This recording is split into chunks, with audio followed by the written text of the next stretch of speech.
Bem-vindo novamente à nossa disciplina de transmissão e distribuição de energia elétrica. Hoje veremos o nosso capítulo 2, a aula 2, que fala a respeito da estrutura, padronização de tensões e tipos de transmissão em sistemas elétricos de potência. O que veremos na aula de hoje? Na aula anterior, nós vimos alguns aspectos básicos sobre o sistema elétrico de potência, da estrutura básica de um sistema elétrico de potência. Hoje a gente vai contextualizar um pouco mais a fundo as principais componentes desse sistema elétrico. Tá? Então veremos os sistemas de geração, sistemas de transmissão e sistemas de distribuição.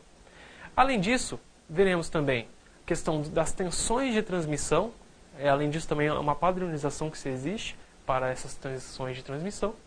E, por fim, veremos os tipos de transmissão, que podem ser tanto transmissão em corrente alternada, CA, ou transmissão em corrente contínua, CC. Primeiramente, então, vamos analisar um pouquinho mais a fundo aqui a estrutura básica de um sistema elétrico. Tá? Como se sabe, no nosso país, o Brasil, predomina-se muito a produção de energia por meio das usinas hidrelétricas. Tá?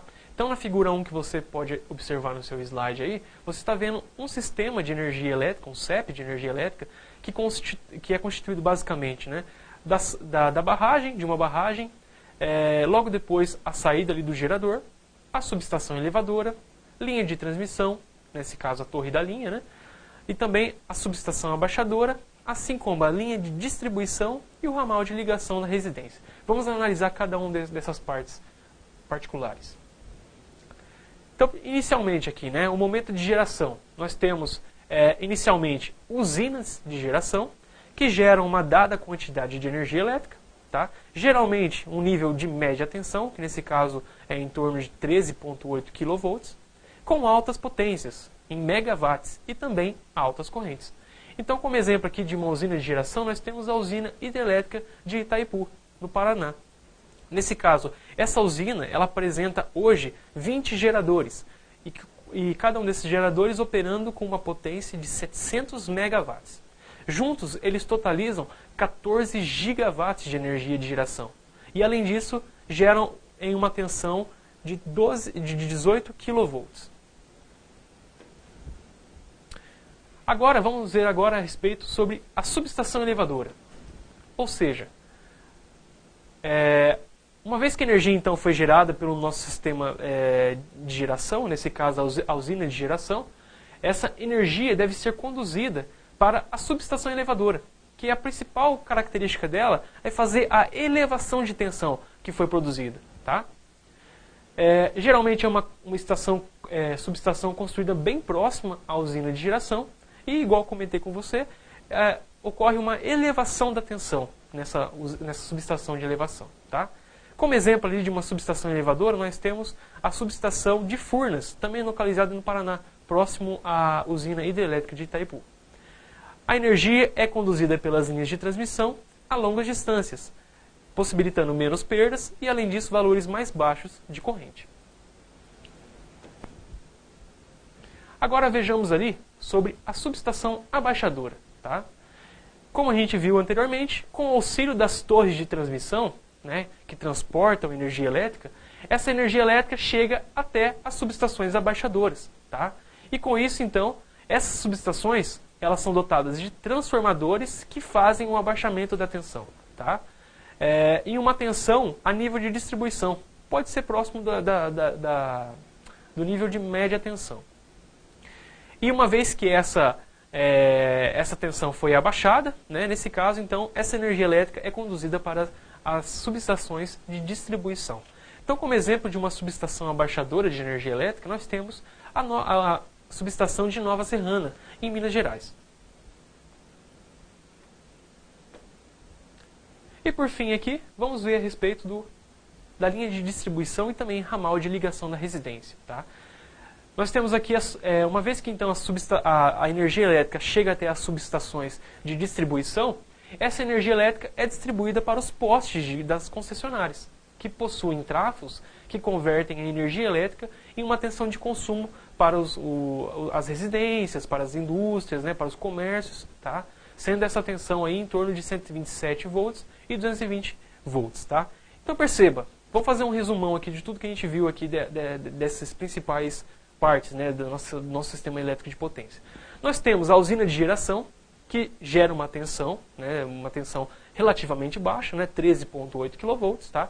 Essa energia é enviada para a subestação elevadora de tensão, que vai fazer com que a tensão seja elevada a uma tensão de transmissão, certo? Com isso, nós temos, após as linhas de transmissão enviam energia elétrica até as subestações que fazem o abaixamento da tensão, ou seja, aumentou, vamos abaixar agora a tensão de energia elétrica, a tensão relacionada à energia elétrica, certo? E em seguida, uma vez que essa tensão foi abaixada por uma subestação abaixadora, ela é enviada até o sistema de distribuição, que fará com que toda essa energia seja transformada a um nível de consumo, ok?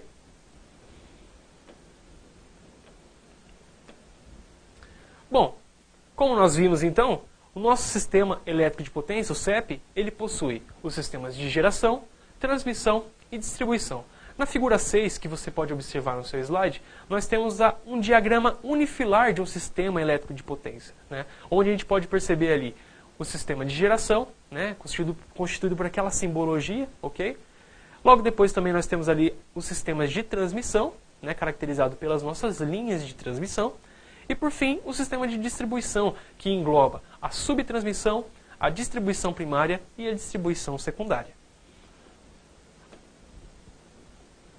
Sistemas de geração. Como nós vimos anteriormente, o sistema de geração possui como objetivo principal obter energia elétrica a partir da conversão de alguma forma de energia. Tá? Então, nesse caso, utiliza-se máquinas elétricas rotativas, geradores síncronos ou também alternadores para a geração dessa energia elétrica. E o conjugado mecânico dessas máquinas é obtido por um processo que utiliza turbinas hidráulicas ou a vapor. Os sistemas de transmissão, né? Qual que é o principal objetivo de um sistema de transmissão? Transporte de energia elétrica, tá? Como o próprio nome sugere, transporte de energia elétrica dos centros de produção para os centros de consumo, tá? Como nós vimos também na aula anterior, esse sistema elétrico ele deve operar de maneira interligada, ou seja, o nosso sistema de transmissão ele tem que ser operado de uma maneira interligada. Tá? Por quê? Porque vai nos possibilitar aqui uma confiabilidade melhor do nosso sistema e, além disso, também temos a possibilidade de intercâmbio de energia entre vários sistemas. Sistemas de transmissão foram desenvolvidos com melhor e maior porte, devido ao esgotamento de reservas hídricas próximas aos grandes centros de consumo, né? E além disso também nós temos maiores montantes de energia para o transporte. Por fim aqui o sistema de distribuição, né? Como nós vimos no diagrama anterior ali do nosso sistema elétrico de potência, ele pode ser dividido em 5 subsistemas. Quais são eles? O primeiro, subtransmissão, que tem a função de captar energia das subestações de transmissão e transferir toda essa energia para os centros de distribuição e consumo, nesse caso, indústrias, estações de tratamento e também de bombeamento de água. Tá? O segundo subsistema, subestações de distribuição, alimentados pela rede de subtransmissão e que também são responsáveis pela transformação da tensão de subtransmissão em tensão de distribuição primária. O terceiro subsistema aqui, sistemas de distribuição primária, que são as redes de média tensão. Atendem consumidores primários, nesse caso, shoppings, instalações de iluminação pública e também transformadores de distribuição, né? Aqui denominado trafos, né? De distribuição, que são as estações transformadoras e que suprem a rede secundária. O quarto subsistema seria as estações transformadoras, também denominada de ETs aqui, constituídas por trafos que reduzem a tensão primária, que está em média tensão, para uma tensão secundária, nesse caso, uma tensão em baixa tensão. E por fim, as nossas redes de distribuição secundárias, ou seja, a energia que está advindo, né, das nossas estações transformadoras são derivadas às redes de baixa tensão, que irão suprir os consumidores residenciais, pequenos comércios e também indústrias. Bom, então esse foi então o nosso apanhado geral aí sobre a estrutura de um sistema elétrico de potência. Vamos analisar um pouco agora sobre tensões de transmissão, né? Principalmente os aspectos de padronização dessas tensões de transmissão. Tá? Em 1957, foi redigido no Brasil um decreto que regulamentava os serviços de energia elétrica nacionais. Tá? E nessa regulamentação foi instituído que as concessionárias de energia deveriam adotar padrões para a transmissão de tensão, tá? Nesse caso, em uma frequência de 60 Hz. Então, na tabela que nós estamos vendo aí no slide, nós temos, basicamente, nessa primeira parte da tabela, temos aqui as tensões padronizadas a nível de transmissão. Então, nesse caso aqui, os padrões são 750 kV, 500 kV, 230 kV e 138 kV, tá? O que são dessas tensões, as que são existentes no nosso país, são as tensões em torno de 440 kV até 750 kV. Já no que se refere à distribuição de energia elétrica, nós temos aqui vários campos de aplicação. Subtransmissão, que geralmente é em alta tensão, distribuição primária, que está em média tensão, e distribuição secundária, que está em baixa tensão. A tensão padronizada em subtransmissão é de 34,5 kV, 69 kV e 138 kV, né? Sendo que desse intervalo, né, de tensões, aqui nós temos geralmente aqui no nosso país é em torno de 88 kV, as existentes. Já no que se refere à distribuição primária, nós temos aqui um nível de transmissão de 13,8 e 34,5 kV padronizados, mas que existe em operação aqui no nosso país é de 22,5 kV e 11,9. Já no que se refere à distribuição secundária em baixa tensão, nós temos aqui o padrão de tensão de 380 volts e 220 volts, tá? E também 220 volts com 127 volts, né? Sendo que desse intervalo de tensões, os existentes são 230 volts e 115 volts. E além disso também 110 volts. Vale a pena informar aqui, né, na tabela não foi descrita a questão do nível de tensão de geração, mas como nós vimos anteriormente, a geração costuma ser em torno de 2,2 kV até 22 kV. Né? Então aqui é a situação em 2015 no nosso sistema interligado nacional, né? Ou seja, o nosso sistema de energia elétrica que está distribuído pelo nosso país. Tá? Bom, agora vamos analisar um pouquinho a respeito dos tipos de transmissão que podem ser efetuados em sistemas elétricos de potência. Tá? Como a gente comentou lá na aula 1, estudos iniciais revelaram que a transferência de energia elétrica em corrente alternada, em CA, quando comparada com a transferência em corrente contínua, CC, revelaram maiores vantagens da transmissão em corrente CA. Né? Lembra que a gente comentou a respeito, né, daquelas guerras das correntes entre Thomas Edison e Nikola Tesla, né? E lá naquela época já foi evidenciado que a transmissão por meio da corrente alternada tinha maiores vantagens em relação à transmissão em corrente contínua. Né? Diante disso, nos dias atuais, até hoje, né, a transmissão em energia CA, né, em corrente alternada, tem sido universalmente adotada. Tá? Contudo, também sabemos que a transmissão em corrente contínua tem se revelado uma alternativa, tá? Em termos de desempenho e flexibilidade, principalmente quando temos transmissões em longas distâncias. Então aqui, alguns aspectos sobre transmissão em corrente alternada. Muitos dos estudos têm sido realizados, né, para se escolher o melhor nível de tensão em transporte de corrente alternada, em função da potência de transporte e distância daquele determinado sistema elétrico de potência. Tá?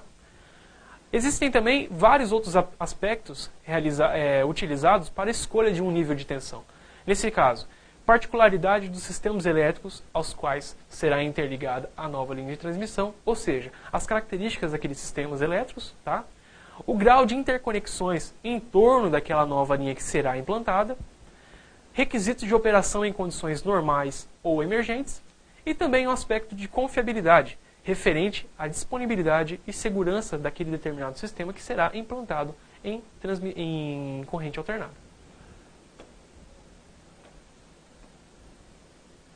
Agora vamos ver um pouco a respeito do conceito de custo de transporte em função da do nível de tensão, né? E além disso também da potência que está sendo transportada. Né? Então nesse slide nós temos aqui uma figura que relaciona o custo de produção de energia elétrica com a potência que está sendo transmitida. E, particularmente, nós queremos analisar aqui qual que é a tensão mais adequada para o transporte de toda essa potência que está sendo gerada. Tá? Então, é uma curva que relaciona custo de transmissão com potência transmitida, considerando apenas 3 níveis de tensão: 500 kV, 750 kV e 1000 kV. Aqui um aspecto interessante, né? Apenas para distâncias acima de 1 km. Tá? Então, como a gente pode observar pelo gráfico, de 0, né, até 1.500 megawatts é mais interessante, né? Nós temos um menor custo com a transmissão em 500 kV. Já no intervalo de 1.500 megawatts até 3.500 megawatts, é mais interessante utilizarmos uma tensão de transmissão em CA de 750 kV. Tá? E acima dessa potência de 3.500 megawatts, é aconselhado a realizar essa transmissão em 1.000 kV em corrente alternada.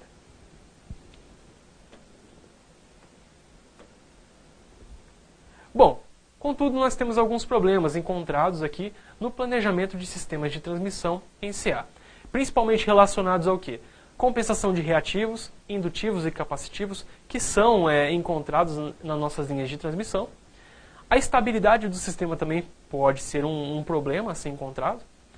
Além disso, também níveis de curto-circuito e também problemas com relação à confiabilidade desse sistema. Bom, vimos então a respeito da transmissão em CA. Vamos analisar um pouquinho agora a respeito da transmissão em corrente contínua. Tá? Existem casos, então, em que a transmissão em corrente alternada apresenta algumas limitações, principalmente com relação a aspectos técnicos e econômicos. No que se refere à limitação técnica, interconexão de redes com frequências diferenciadas. Né? Esse é um grande problema, né, que tem que ser analisado para transporte em corrente alternada. Tá? E questões econômicas. Né? A transmissão de energia elétrica a longas distâncias com corrente alternada não tem sido tão vantajosa. Né? Nesse caso, a corrente contínua surge como uma opção para melhorar, né, essa questão econômica de transmissão de energia elétrica. Então, algumas aplicações que têm sido vistas, né, com transmissão em corrente contínua. Interconexão de sistemas com diferentes frequências entre si ou interligação de redes com frequências iguais. Então, uma operação assíncrona. Né? Lembra que a gente comentou anteriormente ali que existem alguns problemas relacionados à transmissão em CA? Uma delas é isso, interconexão de sistemas com diferentes frequências. Com a transmissão em corrente contínua, isso se torna um pouco mais vantajoso. Existem alguns estudos que mostram que a transmissão em CC é mais vantajosa nesses casos. Tá? Além disso, transmissão de potência a longas distâncias, né? Principalmente considerando linhas aéreas. Tá? Além disso também, transmissão subterrânea e subaquática. Tem sido interessante também a transmissão nesses sistemas subterrâneos e subaquáticos com corrente contínua. E além disso também, controle de fluxo de potência em interligações regionais com o controle de frequência. Então vamos analisar agora um pouco a respeito do custo de produção de energia, do custo de transmissão de energia em função da quilometragem daquela linha que está ocupando, né? Então percebam que no gráfico ali nós temos um ponto, né, onde as curvas de corrente alternada e corrente contínua se cruzam, né, e que demonstra que abaixo daquele ponto a transmissão em uma linha com corrente alternada se torna mais econômica. Tá? E acima daquele ponto é mais interessante transportar energia com corrente contínua. Podemos perceber que em altas distâncias é mais interessante fazer o transporte de energia elétrica com corrente contínua, em vez de corrente alternada. Tá? E por que ela se torna um pouco mais barata? Porque menos condutores são utilizados e, além disso, torres mais leves são necessárias. Tá? Equipamentos e sistemas adicionais são necessários também para a transmissão em corrente contínua, tá? Que são necessários principalmente para a compensação reativa de energia e também por conta de filtros que são utilizados nesse sistema de transmissão. E com isso, então, a nossa transmissão em CC fica um pouco mais cara. Tá? Mas são apenas aspectos. Bom, essa foi a nossa aula de hoje. Vamos relembrar um pouquinho de tudo aquilo que nós vimos nessa aula. Tá? Inicialmente, a gente comentou sobre a estrutura básica de um sistema elétrico de potência, né? Comentamos sobre a usina, aquela figura, né, que ilustrava um sistema de energia elétrica na qual a fonte de geração era uma usina hidrelétrica, certo? Então nós tínhamos a usina de geração, que enviava toda a energia produzida para uma subestação elevador. Essa subestação elevava a tensão produzida, certo? E com isso enviava para a nossa linha de transmissão, que transmitia todo esse nível de tensão, toda essa energia em uma alta tensão, tá? Essa energia chegava até uma subestação abaixadora, que fará, né, com que essa energia que está em alta tensão seja abaixada para um nível mais adequado de tensão para a distribuição, tá? Em seguida, essa energia então é enviada a uma subestação de distribuição, que vai também converter toda essa tensão que foi transformada anteriormente a um nível de tensão de consumo, né, para os nossos consumidores. Isso é enviado para os nossos postes e, com isso, nos postes nós temos então os nossos consumidores conectados. Tá? Vimos também que a estrutura básica de um CEP consiste de geração, transmissão e distribuição de energia elétrica. Vimos também a respeito das tensões de transmissão, um aspecto padronizado, né? E além disso também algumas tensões existentes, né? Níveis de tensões existentes no nosso país. E por fim comentamos a respeito sobre os tipos de transmissão que podem ser efetuados em linhas de transmissão. Nesse caso, com corrente alternada e também com corrente contínua. Tá? Espero você numa próxima aula.